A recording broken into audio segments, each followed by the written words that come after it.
To create a tail, we're going to start off with a slip knot.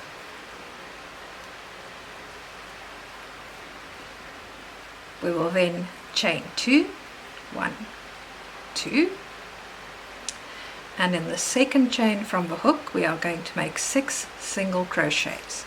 You can also replace this with a magic circle if you like. So that's 1, 2,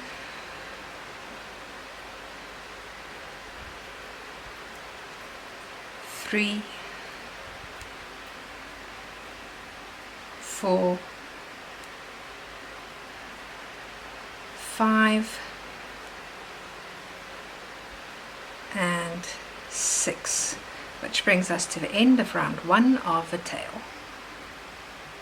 For round 2, we are going to do a single crochet followed by an increase, and we're going to repeat that 3 times.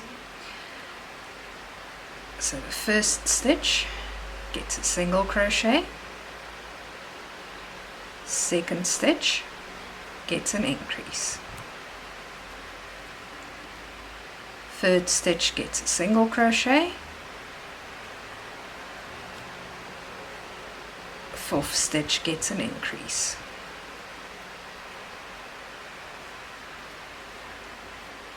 fifth stitch gets a single crochet,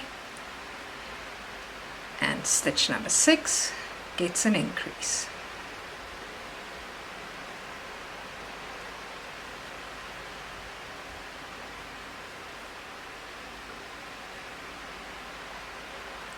We are then going to finish off by making a slip stitch in the next stitch. Now we are going to use this to sew on the tail, so we need to leave a little bit of a longer yarn tail for ourselves. Let's just pull it through, and as always it's easier if you go from the inside to the outside on the next stitch.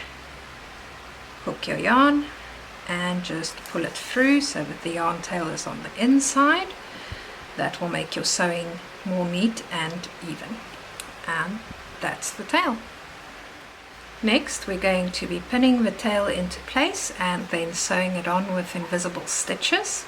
So we take a little bit of stuffing, not too much, it's a teeny tiny little tail, and we just push the stuffing into the tail, compressing it to make a little bundle.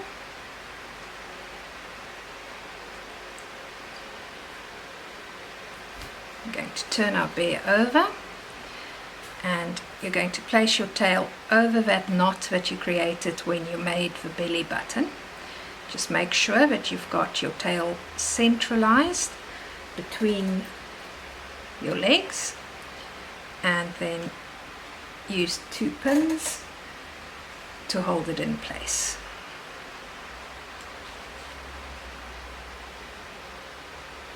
Just like that. We're then going to put our yarn tail on our tapestry needle,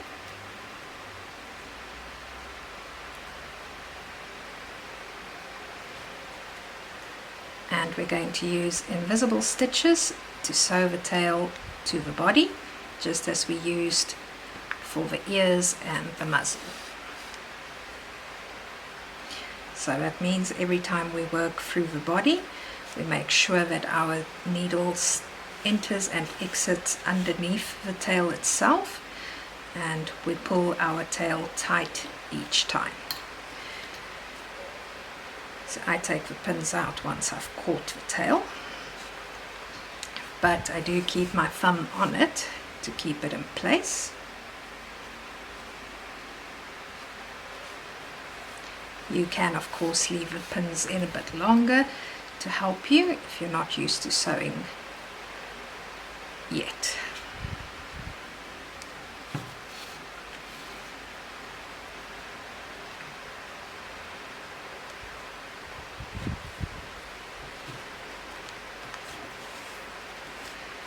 We're just going to work our way around, 1 stitch at a time.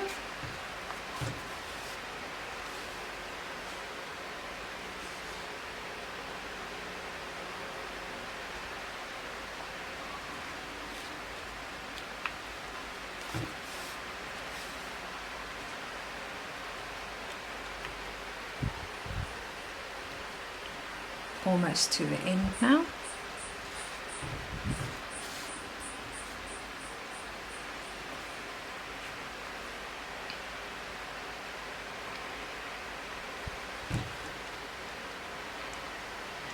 Okay.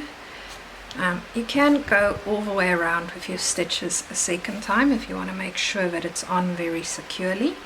I usually just go about 1.5 times around.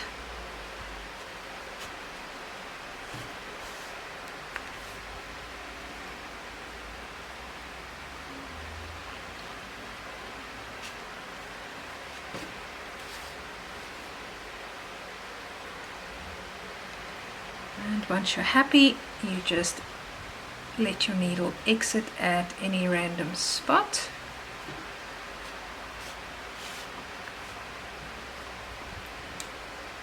I like to move it a little bit further away.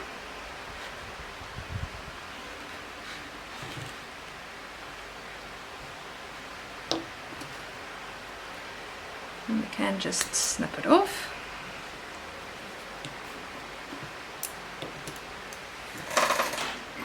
And that is Kylie the Koala, all finished and done. There we go. This is what you should have at the end of this whole process. Cute little koala with arms and legs that can move into any position that you might like. I hope you enjoyed that. We'll be seeing you soon with our next pattern.